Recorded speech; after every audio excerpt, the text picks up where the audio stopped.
নিজের অরা মানে যেটা দিয়ে আপনার প্রেজেন্স এনার্জি ভাইব মানুষ অনুভব করে ওটা স্ট্রং করা পুরোপুরি পসিবল।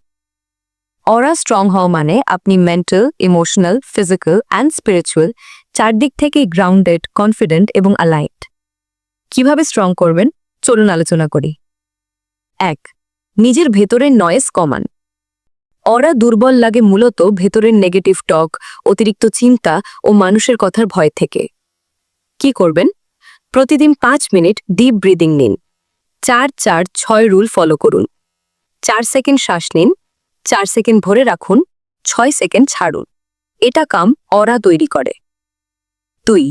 Walking confidence. অরা স্ট্রং করতে হলে বডি ল্যাঙ্গুয়েজ 50% ভূমিকা রাখে। সোজা হয়ে হাঁটুন, চোখে চোখ রাখুন, কথায় বিরতি দিন, ছোট ছোট হাসি রাখুন। এগুলো আপনাকে সঙ্গে সঙ্গে পাওয়ারফুল দেখাবে। 3. বাউন্ডারিজ তৈরি করুন।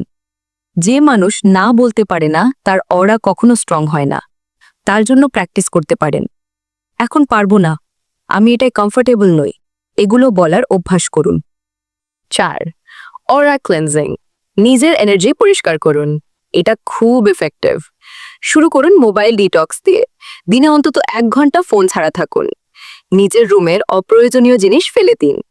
লাইট স্মেল মোমবাতি অথবা সুগন্ধি ব্যবহার করুন। ক্লিন পরিবেশ মানেই clean aura. 5. High value habit. আপনি যত ডিসিপ্লিনড তত অরা শক্ত। প্রতিদিন 8 ঘন্টা ঘুম, নিয়মিত পানি, রেগুলার এক্সারসাইজ এগুলো শরীরের ভাইব্রেশন করে। 6. অ্যাফার্মেশন। দুর্বল অরা এর জন্য সবচেয়ে কার্যকর। প্রতিদিন আয়নার সামনে 1 মিনিট বলুন, my energy is powerful, I do not chase, I attract, people respect my boundaries. এগুলো ব্রেইনের ভিতর নতুন সেলফ ইমেজ তৈরি করে। 7. Emotional control. যখন মানুষ বুঝতে পারে আপনি সহজে রিয়্যাক্ট করেন না, আপনার অরা অটোমেটিক্যালি গম্ভীর ও পাওয়ারফুল হয়ে যায়। প্র্যাকটিস করুন রেসপন্স দেওয়ার আগে 3 থেকে 5 সেকেন্ড পজ নেয়ার। অরা স্ট্রং মানুষের সাইন্স। এরা অল্প কথা বলে কিন্তু ইম্প্যাক্টফুল। মানুষকে ইমপ্রেস করার চেষ্টা করে না, চোখে শান্তি থাকে। সো আজ এখানেই শেষ করছি। পরে অন্য কোনো সময়ে অন্য কোনো ভিডিওতে আবার কথা হবে। সবাই ভালো থাকবেন।